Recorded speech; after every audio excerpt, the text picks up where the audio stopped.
Muchas gracias. Quisiera que mis primeras palabras sean de agradecimiento al capítulo de Ingenieros Civiles del Consejo Departamental de Lima del Colegio de Ingenieros del Perú, cuyo presidente nos acompaña esta tarde, al presidente de la Asociación Peruana de Consultoría, que también nos acompaña esta tarde, y de manera especial al presidente de la Federación Panamericana de Consultores, ingeniero Enrique de Aragao, que ha aceptado la invitación para acompañarnos en esta jornada. Y por supuesto a todos los presentes y a ustedes por estar aquí. El tema que hemos elegido para abordar esta tarde es el tema de las penalidades. Antes de entrar al tema de las penalidades, quería aprovechar para comentar muy brevemente el asunto de los certificados que a los que ha aludido el arquitecto Morales y que en la mañana habló el ingeniero Pereira. Efectivamente, tenemos una disposición que no está en la ley, por fortuna, tampoco en el reglamento, está en las bases estandarizadas que apruebe el OCE y que limita la experiencia del personal profesional por la experiencia que adquieren, por los trabajos que realizan, a solo 10 años. Esa es una medida que no existe en ningún país del mundo, que solo la tenemos acá y que debe ser erradicada. Estoy totalmente de acuerdo con quienes han pensado y se han expresado en ese sentido. Muy bien, ahora para hablar de penalidades, lo primero que tenemos que hacer es conceptualizar qué cosa es una penalidad. La penalidad es una llamada de atención. Cuando uno firma un contrato, se llama cláusula penal, la cláusula que hace efectivo el castigo por un incumplimiento. Entonces, ¿qué objeto tiene la penalidad? Jurídicamente no tiene el objeto, por ejemplo, de quebrar al contratista. O sea, tú me incumples un contrato, yo no te puedo aplicar una penalidad para sacarte del mercado, para quebrarte. Ese no es el objeto de la penalidad. El objeto de la penalidad es tirarte un jalón de orejas, es decirte, oye, estás incumpliendo esto, alíñate, ponte a derecho, continúa tu contrato, cumple tus obligaciones, pero no es agarrarlo a latigazos y quebrarlo, ¿correcto? Y así ha sido siempre en el Perú. Por ejemplo, en el RULCOP, el Reglamento Único de Licitaciones y Contratos de Obras Públicas, habían varios artículos referidos a las penalidades, pero yo me voy a concentrar en uno solo, el 5.11.4. ¿Y qué decía el artículo 5.11.4? Decía lo siguiente: en caso de retraso por causas imputables al contratista en la entrega de la obra con respecto a la fecha consignada en el calendario de avance de obra, el contratista pagará la multa equivalente al 3 por 10.000 del valor del contrato vigente por cada día de atraso, multa que se deducirá de la última valorización o de las retenciones y garantías si aquella no fuere suficiente. Pero lo más importante viene luego, cuando el texto de este mismo artículo nos dice: el monto total de la multa no excederá del 5% del monto del contrato vigente, del 5% del monto del contrato vigente. De manera que ahí hay un límite muy importante. El ingeniero Tapia y otros ingenieros que nos han comentado estos temas en la mañana, nos han recordado que nosotros tenemos un régimen de penalidades que puede llegar hasta el 20% o a sus vecindades. ¿No es cierto? Porque hay una penalidad que puede llegar al 10%, otra que puede llegar al 10%, pero claro, como no deben llegar al 10%, pueden quedar en el 9, 9,5, por ahí, y estar en las vecindades del 20%. Entonces, y si a eso le suman ustedes, que bueno, como dijo Elías, te presentas al 90%, ya perdiste un 10%, y encima tu utilidad, ¿cuánto es tu utilidad? 10% en promedio. Ok, en penalidades te pueden llegar a aplicar el doble de lo que tú teóricamente pudieras ganar por el trabajo. Entonces, ¿para qué sigo trabajando? Porque luego vamos a ver qué tipo de penalidades hay. Porque ustedes me dicen, no, pues que si eres un incumplido te tienen que aplicar las penalidades. Pero no es el caso, como veremos luego. Entonces, ¿para qué trabajas? trabajas simplemente para que después no te apliquen otra penalidad todavía más terrible, que es resolverte el contrato, ponerte de patitas en la calle y encima mandarte al OCE para que te inhabiliten. Entonces, penalidad sobre penalidad, ¿no es cierto? Eso no existe, eso es antijurídico. Eso hay que desterrarlo. Ahora, viendo ese antecedente del RULCOP, igual era el REGAC para consultoría, supervisiones de obras y estudios, 5% de monto de tope. Pero vamos, yo los invito a revisar los artículos sobre penalidades que trata nuestro régimen actualmente vigente, porque es importante saber lo que dice la norma, porque nosotros a veces decimos, no, la ley dice tal cosa, el reglamento, y a veces ni la ley ni el reglamento dicen eso, hay que mirarlos. Muy bien, primera referencia a las penalidades la vamos a encontrar en la ley, en el artículo 53, literal, como les gusta decir ahora, ¿no? Ahora no dicen inciso, acápite, ¿no? Dicen literal L, literal J. Oye, pero si es una letra tiene que ser literal, evidentemente, ¿no? Pero bueno, les gusta decir eso. Y a los números, a los artículos, ya no les dicen así inciso, acápite, sino numeral. Numeral 1, lógico, pues no va a ser, ¿qué cosa va a ser? Tiene que ser numeral, ¿no? Si es un número. Y la letra, literal. Bueno, así les gusta ahora. Vamos a sintonizar con las teorías de moda. Entonces, artículo 5, numeral 5.2, ahí no hay literal. Vamos a ver, ¿qué dice? Dice lo siguiente: organización y recursos del organismo supervisor de las contrataciones del Estado, los provenientes de la imposición de sanciones y penalidades, o sea, algunas penalidades que se aplican en los procesos administrativos incrementan los recursos del OCE. Siguiente referencia, 13ª disposición complementaria final, también de la ley. Dice lo siguiente: el supervisor de obra está obligado a remitir a la Contraloría General de la República, en la misma oportunidad que a la entidad, los informes u opiniones emitidos respecto a los adicionales de obra, solicitudes de mayores gastos generales, variaciones en calendario de obra, ampliaciones de plazo, aplicación de penalidades y otros emitidos en el marco de sus funciones de acuerdo a los lineamientos regulados por dicho organismo. O sea, el supervisor está obligado a remitir esos informes donde debe incluir el asunto de las penalidades. Hasta ahí las únicas referencias a penalidades de la ley. ¿Y qué dice el reglamento? Primera referencia, artículo 5.2, o bueno, artículo 5, numeral 5.2, a propósito de la organización de la entidad. El órgano encargado de las contrataciones tiene como función la gestión administrativa del contrato que involucra el trámite de su perfeccionamiento, la aplicación de las penalidades, ¿correcto? ¿Quién te aplica las penalidades? El órgano encargado. Siguiente referencia, artículo 115.1, que trata sobre el desarrollo de los catálogos electrónicos de los acuerdos marco, que no viene mucho al caso de nuestra reflexión del día, pero bueno, el acuerdo marco establece, entre otras cosas, causales de suspensión, exclusión, penalidades, etcétera. Siguiente referencia, tenemos ya las de fondo, cuando en el artículo 161 empezamos a hablar formalmente de las penalidades. Y eso me trae a cuento un caso. Yo tuve el caso de un cliente que era proyectista, tenía que elaborar un estudio en la selva amazónica del Perú. Ya había internet, pero no estábamos tan adelantados como estábamos ahora, entonces tenía que trabajar su diseño en el monte. Pero de acuerdo a su contrato tenía que hacer informes quincenales reportando el avance de su trabajo.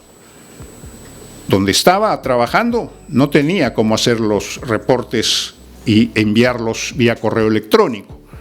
Entonces tenía una canoa, ponía a un topógrafo con un maquinista ahí y se iban hasta el pueblito más cercano, donde sí había internet y despachaban los informes. Pues había que priorizar la entrega del informe, porque si no entregabas el informe, te clavaban la penalidad.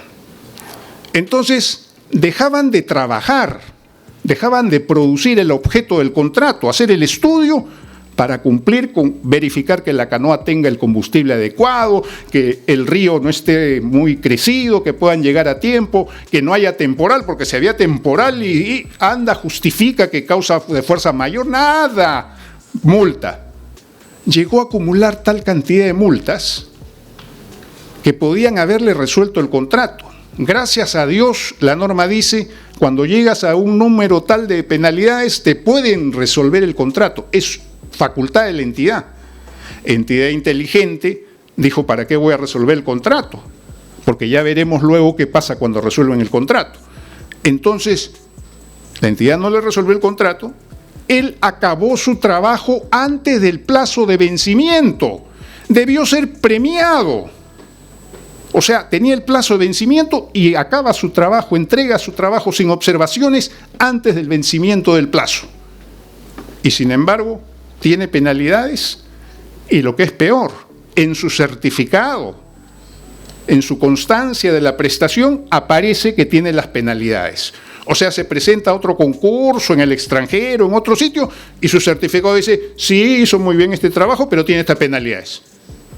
O sea, en vez de premiarlo, darle una medalla, tomarle foto acá en el Colegio de Ingenieros, como todos los expositores, no, le dan su certificado con penalidades. ¿Eso está bien? Yo creo que está terrible. Bueno, ¿qué dice la norma sobre penalidades? Artículo 161, numeral 161.1. El contrato establece las penalidades aplicables al contratista ante el incumplimiento injustificado de sus obligaciones contractuales a partir de la información brindada por el área usuaria, las mismas que son objetivas, razonables y congruentes con el objeto de la convocatoria. Este tipo de penalidades, como las de la canoa y el barquito, y son congruentes, razonables con el objeto de la convocatoria, ustedes me dirán. Siguiente numeral, 161.2. La entidad prevé en los documentos del procedimiento de selección la aplicación de la penalidad por mora. Asimismo, puede prever otras penalidades. Creo que empieza la fiesta, ingeniero. ¿Ah? Por la penalidad por poner música. Entonces, la norma ya nos establece dos tipos de penalidades. Nos dice, va a haber dos penalidades. La penalidad por mora y otras penalidades. Ajá. A ver, explícame cómo es eso. Entonces, cuando le dices a la norma, oye, explícame cómo es eso, la norma te explica. Y te dice, la penalidad por mora se aplica en caso de retraso injustificado del contratista en la ejecución de las prestaciones objeto del contrato. O sea, en el caso de la canoa, la entrega del estudio. Muy bien. Bueno, no entramos a los detalles de cómo se calculan, porque es una fórmula un poco arbitraria, como todas las fórmulas, y pasemos de frente al siguiente artículo que habla de otras penalidades. Numeral 163.1. Los documentos del procedimiento de selección pueden establecer, penalidades distintas a la penalidad por mora que acabamos de ver, siempre y cuando sean objetivas, razonables, congruentes y proporcionales con el objeto de la contratación. Para estos efectos se incluyen los supuestos de aplicación de la penalidad, que es distintos a los del retraso o mora, la fórmula de cálculo de la penalidad para cada supuesto y el procedimiento mediante el cual verifica el supuesto a penalizar. ¿Cuáles son esas otras penalidades?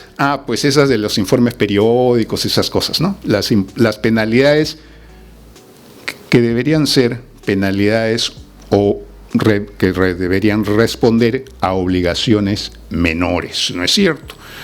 Propias del contrato, que además a veces son obligaciones intrascendentes, pero que en fin las consideran porque creen algunos que tienen que poner otras penalidades. Muy bien.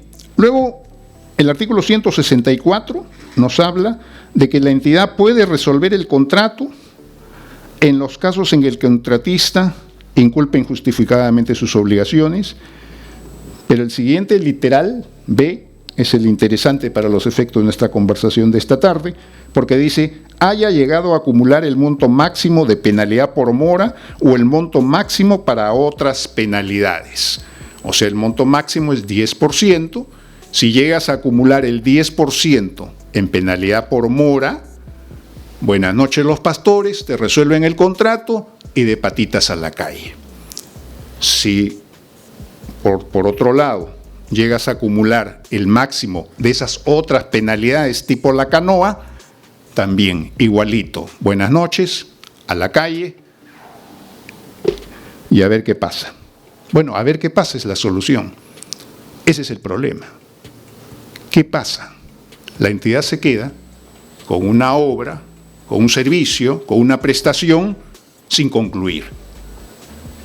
Muchos casos hay en el Perú de prestaciones inconclusas. Ahora llamamos obras paralizadas, ¿no, ingeniero? Muy bien. Obras paralizadas porque, no, llegó a la máxima, hay que paralizar, pues. Oiga, hay que paralizar. ¿Y qué vas a hacer con la obra? ¿Qué haces con el pueblo que está esperando el hospital, la carretera? No, vuelvo a contratar. Oye, ¿vuelves a contratar? A veces falta un cachito de obra, un saldo que es el 20%, el 30%. ¿Quién va a hacer ese 30%?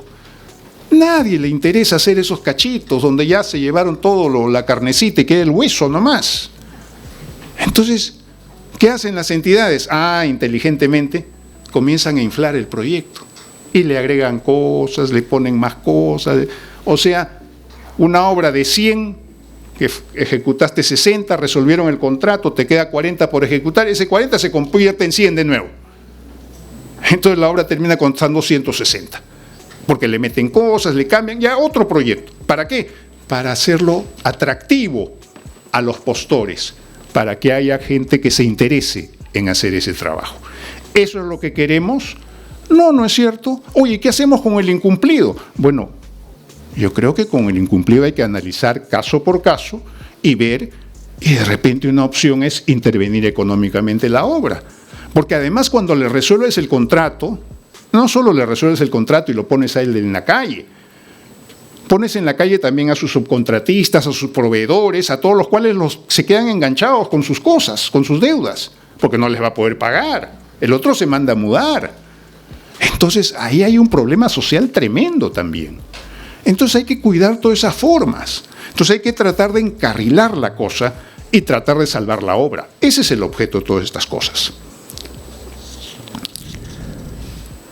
En fin, también hay la obligación de comunicar, hay unos casos que hay que comunicar por conducto notarial, la resolución del contrato.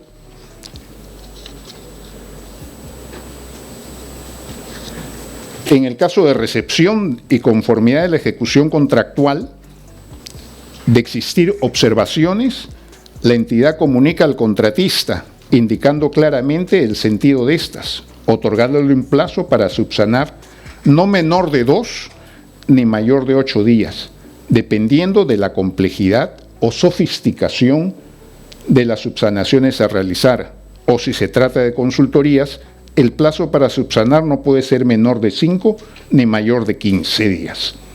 Subsanadas las observaciones dentro del plazo otorgado, no corresponde la aplicación de penalidades. Bueno, eso me parece bien porque te dan un plazo para que subsanes tus observaciones, entonces ahí, mientras estés dentro de ese plazo, esperemos que sea congruente con el objeto del contrato, no hay penalidades. Cuando la entidad exceda el plazo legal previsto para emitir la conformidad o pronunciarse sobre el levantamiento de las observaciones, los días de retraso no pueden ser imputados al contratista, lógico, a efecto de la aplicación de penalidades. Si pese al plazo otorgado el contratista no cumpliese a cabalidad con la subsanación, la entidad puede otorgarle periodos adicionales para las correcciones pertinentes. En este supuesto, corresponde aplicar la penalidad por mora desde el vencimiento del plazo para subsanar lo previsto, sin considerar los días de retraso en los que podía haber incurrido la entidad. ¿No es verdad? Entonces está claro, hay un plazo para subsanar observaciones, Dentro de ese plazo no hay penalidades. Si no levantas las penalidades, las observaciones y te dan un plazo adicional, ahí sí te aplican penalidades por ese plazo adicional. Luego el artículo 169 nos dice lo que ya hemos comentado sobre la constancia de la prestación del servicio. ¿Qué nos dice? Otorgada la conformidad de la prestación, el órgano de administración o el funcionario designado expresamente por la entidad registra en el SEACE la constancia que precisa como mínimo la identificación del contrato, el objeto del contrato, el monto del contrato, el plazo y las penalidades en que hubiese incurrido el contratista. Eso no existe en ninguna parte. O sea, ¿cómo te vas a ir a un concurso internacional, a otro país, con un certificado donde dice tanto de penalidades? No te van a elegir pues ni en pelea de perros. Entonces, eso es un demérito. No tienes por qué ponerlo. Si en la liquidación está por último, ¿para qué ponerlo en el certificado? No tiene ningún sentido. Yo creo que ahí el Colegio de Ingenieros y la Asociación Peruana de Consultoría también pueden comprarse ese tema para buscar que eso se corrija en aras de cierta equidad internacional. ¿Qué más tenemos? Sobre penalidades tenemos otra importante. El contratista está obligado a ejecutar el contrato con el personal acreditado. Eso es muy importante. El artículo 190.2 nos dice lo siguiente. El punto 1 nos dice: es responsabilidad del contratista ejecutar su prestación con el personal acreditado durante el perfeccionamiento del contrato. El siguiente numeral, 190.2, nos dice: el personal acreditado permanece como mínimo 60 días desde el inicio de su participación en la ejecución del contrato o por el íntegro del plazo de ejecución si éste es menor a 60 días. El incumplimiento de esta disposición acarrea la aplicación de una penalidad no menor a la mitad ni mayor a una unidad impositiva tributaria por cada día de ausencia del personal en la obra, por cada día de ausencia del personal en la obra. La aplicación de esta penalidad solo puede exceptuarse en los siguientes casos. Imagínense los casos que considera el reglamento. Muerte, obvio, pues si muere no puede seguir chambeando, ¿no? Invalidez sobreviviente, también en la misma línea. Inhabilitación para ejercer la profesión, claro, si está guardado, no va a poder ejercer la profesión. Eventos que el contratista informa por escrito a la entidad como máximo al día siguiente conocido el hecho, a efecto de solicitar posteriormente la autorización de sustitución del personal. Pero esto nos invita a reflexionar, porque tú dices, no, claro, pues si concursas con un ingeniero, es lógico que tengas que trabajar con ese ingeniero. Pero no te pones a pensar en que desde el momento que se produce el concurso o procedimiento, antes se llaman proceso de selección, ahora se llaman procedimiento de selección, gana de cambiar las cosas y complicar la vida, ¿no? Bueno, y no les echemos la culpa a los abogados tampoco de eso, ¿eh? Entonces, durante el proceso de selección hay impugnaciones, ¿no es cierto? Oye, no, que la buena observaciones, vamos a... Entonces tú dices, no, el ingeniero tiene que estar ahí cruzado de brazos esperando que se resuelva esto. Pero no le vas a pagar por eso, ¿no? Está ahí cruzado de brazos. Entonces, de repente, en ese trayecto, en esa espera, mientras tú estás litigando ahí con los abogados, la sala del OCE, el tribunal, le sale una chambita, pues, entonces se va a chambear a otro lado. Entonces, cuando ya ganaste tú tu buena ganamos, hermano, ¿va? Ingeniero, venga a chambear. No, hermano, ya estoy en otro lado. Y me ponen multa. Me penalizan. O sea, yo soy el culpable de que él tenga chamba. No entiendo. O sea, tiene que haber ciertos márgenes, ¿no? O sea, yo me acuerdo siempre, de tiempo inmemorial, decían, oye, tú puedes cambiar al personal por otro de iguales o superiores calificaciones. Eso de superiores era bien bravo, porque si ya ponías a uno, ese era, se supone, lo mejor, ¿no? Que encuentres uno de superiores calificaciones ya era una tarea de titanes. Pero bueno, pero podías mover a la gente. Ahora no, ahora se convierte en eso. Entonces tú le insistes al ingeniero, no chambee con ese, venga a chambear conmigo. Ya, pero como dice. Entonces te someten al chantaje. Entonces tu ingeniero te chantajea, el ingeniero contra el ingeniero. Entonces, oiga ingeniero, si quiere que trabaje con usted, me da el doble ahora. porque ya pues ya me fui a otro lado, ya tengo otra chamba. Entonces, eso abre esa norma, o sea, uno no se da cuenta a veces, pero las normas mismas pueden incentivar esos conflictos. Entonces hay que repensarlo, pues, y las únicas excepciones no son pues muerte, invalidez, esas cosas, ¿no? Hay otras excepciones que deben considerarse. Eso para empezar. Y después, otra norma, el 190.6. En caso el contratista incumpla con su obligación de ejecutar la prestación con el personal acreditado o debidamente sustituido, porque claro, te permiten sustituir por enfermedad, qué sé yo, ¿no? Pero quizás no cumples con eso, la entidad le aplica al contratista una penalidad no menor, igual a la anterior, de la mitad ni mayor a una unidad impositiva tributaria por cada día de ausencia. O sea, pero ese pata que se fue a chambear y que te dijo, no, ya no chambeo contigo, ya no vuelve. Entonces cada día de ausencia es todo el contrato. O hasta que tú consigas uno que a satisfacción de la entidad diga ya, ok, te acepto hagas todo el proceso y todo eso. O sea, me parece que no es real la cosa, ¿no? Tiene que pisar la realidad, las normas. Las normas que no pisan la realidad, que no combinan con la realidad, no tienen futuro, hay que cambiarlas. Luego, en lo del cuaderno de obra, artículo 191.3, si el contratista o su personal no permite el acceso al cuaderno de obra al inspector o al supervisor, impidiéndole anotar las ocurrencias, constituye causal de aplicación de una penalidad equivalente al 5 por 1000 del monto de la valorización del periodo por cada día de dicho impedimento. Coincidamos en que está bien que se le sancione al contratista si agarra el cuaderno, se lo lleva a su casa y no quiere que el inspector o el supervisor haga alguna anotación. Correcto. Siguiente artículo vinculado a penalidades.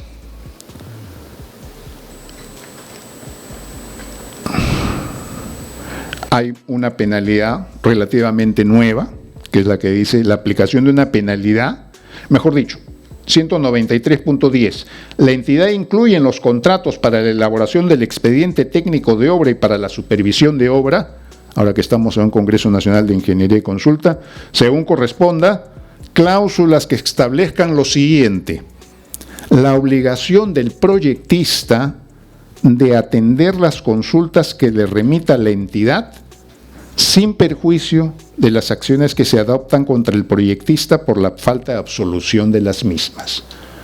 Claro, ahí no dice penalidades, pero dice sin perjuicio de las acciones. O sea, te van a meter una acción penal de repente si no absuelves las observaciones. Pero en la siguiente, ya no referido al proyectista, sino al supervisor, dice lo siguiente: la aplicación de una penalidad ascendente a una unidad impositiva tributaria al supervisor de obra, en caso éste no absuelva las consultas o las absuelva fuera del plazo señalado. Entonces, esa es una novedad. Antes no teníamos eso, ahora el supervisor también corre el riesgo de, por no absolver observaciones o consultas, sea susceptible de ser penalizado. Seguimos avanzando. En el caso de resolución del contrato, en caso que la resolución del contrato, artículo 207.4 o numeral, como les gusta decir, en caso que la resolución sea por incumplimiento del contratista, en la liquidación se consignan y se hacen efectivas las penalidades que correspondan en la misma liquidación. En el caso de recepción de obra, artículo 208.7, de existir observaciones, se entiende en el acto de recepción, estas se consignan en un acta o pliego de observaciones y no se recibe la obra. El contratista dispone de 1/10 del plazo de ejecución vigente de la obra o 45 días, el que resulte menor, para subsanar las observaciones. Plazo que se computa a partir de la fecha de suscripción del acta o pliego. Las prestaciones que se ejecuten en dicho periodo como consecuencia de observaciones no dan derecho al pago de ningún concepto a favor del contratista, supervisor o inspector, ni a la aplicación de penalidad alguna. Pero cuando dicen no dan derecho al pago de ningún concepto a favor del contratista, están refiriéndose a casos concretos, como son los costos directos, los gastos generales y la utilidad. Los tres conceptos fundamentales de todo contrato, de cualquier contrato que exista en el mundo: costo directo, gasto general y utilidad. Yo a menudo me sorprendo cuando escucho y dicen, no, esto es sin reconocimiento de gastos generales, sin reconocimiento. Oye, un momentito. Esas tres cosas, tres conceptos, costo directo, gasto general y utilidad, son como las tres patas de una mesa. O sea, una mesa de tres patas. Si tú le quitas una pata, a ver, ¿qué ingeniero me dice que una mesa se sostiene con dos patas? Imposible, ¿no es cierto? Entonces, tienen que estar siempre los tres conceptos: costo directo, gasto general o costo indirecto, así se llama. El costo indirecto es el gasto general, y utilidad. ¿Qué es el costo directo? Lo que te cuesta la prestación, el servicio, de lo que se trate. Imaginémonos un caso simple: una bodeguera que vende arroz con leche, unos vasitos en su bodega. Le cuesta $1 hacer el arroz con leche. Su arroz, su leche, su azúcar, en fin. Pero otro sol es su costo indirecto. El primer sol es el costo directo. El segundo sol es el costo indirecto. ¿Qué es el costo indirecto? El alquiler de la bodega, el pago a su ayudante, en fin, el pago de luz, teléfono, agua, todos los componentes colaterales, pero indirectos, en que influyen en el vasito de arroz con leche. Y por último, 50 centavos de utilidad. ¿Y qué es la utilidad? La utilidad es para la empresa, para la emprendedora, para la empresaria, lo que es el sueldo para un trabajador, es lo que lleva a su casa. A su casa no lleva el costo indirecto, lo que tiene que pagar de luz, de alquiler, eso no lleva a su casa. Lleva a su casa su utilidad. Entonces, cuando uno dice, oye, no, esto sin utilidad, oye, ¿cómo sin utilidad? A ver, ¿tú trabajas sin cobrar? No, pues, cuidado con los conceptos. Entonces, hay que saber manejar los conceptos. Si de pronto te dicen, oye, te voy a reconocer tu costo directo, no tu gasto general. Si le dices eso a la bodeguera, en un mes ya no la encuentras. Oye, ¿qué? Se alquila, ya cerró, ya se fue a otro sitio, ya el local lo están alquilando para otra cosa. Porque quebró, no tuvo para pagar la bodega. Entonces, todo producto, toda obra, servicio, prestación, lo que sea, tiene costo directo, costo indirecto o gasto general y utilidad. Entonces, con eso no hay que jugar. ¿Qué más tenemos? Tenemos la 12ª disposición complementaria final del reglamento, relativa a los servicios de gestión de infraestructura vial. Entonces, hace referencia a que para los servicios a los que del Reglamento Nacional de Gestión de Infraestructura Vial, la entidad determina el valor referencial. Para ello, el área usuaria proporciona los componentes o rubros a través de una estructura que permita al órgano competente determinar el valor referencial. En estos casos, la entidad rechaza las ofertas que excedan el valor o que se encuentren por debajo del 80% de este. En los documentos del procedimiento de selección de los servicios señalados se incluyen fórmulas de reajuste. Tanto la elaboración como la aplicación de la forma de reajuste se sujetan a lo dispuesto en el Decreto Supremo 0011 del año 79, sus modificatorias, ampliaciones y complementarias, y la conformidad de estos contratos emite un plazo máximo de 20 días. De existir observaciones, la entidad las comunica al contratista, indicado claramente en el sentido de estas, otorgándole un plazo para subsanar no menor de 5 ni mayor de 20 días. Subsanadas las observaciones dentro del plazo otorgado, no corresponde la aplicación de penalidades. Muy bien.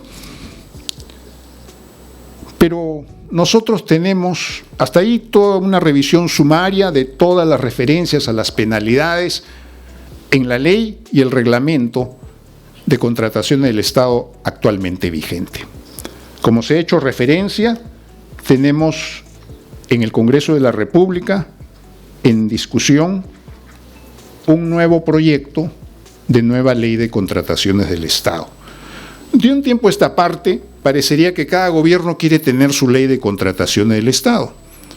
Desde hace 26, 27 años, yo vengo escuchando a diversos ministros que en Consejo de Ministros, cuando el presidente o la presidenta les reclama, oye, ¿qué fue de esta obra? ¿Por qué no? No, la ley de contrataciones no me deja. No, la ley de contrataciones. A todo le echan la culpa a la ley de contrataciones. Y la pobrecita no es culpable de nada. Los culpables son los malos gestores que no hacen sus cosas, que no cumplen sus obligaciones. Vean ustedes cada año, cada sector, cómo cierra el presupuesto de la República. ¿Cuánto invierten? Tienen que invertir el 100% y todos uno invierte 40%, el otro 50%, el que más 60%, el otro 10%. Oye, 10% de 100%, ¿eso es invertido todo el año? Sí, no tienen capacidad de gestión. Ese es el problema. No hacen obras y lo que hacen lo hacen mal encima. Pero bueno, tenemos un nuevo proyecto.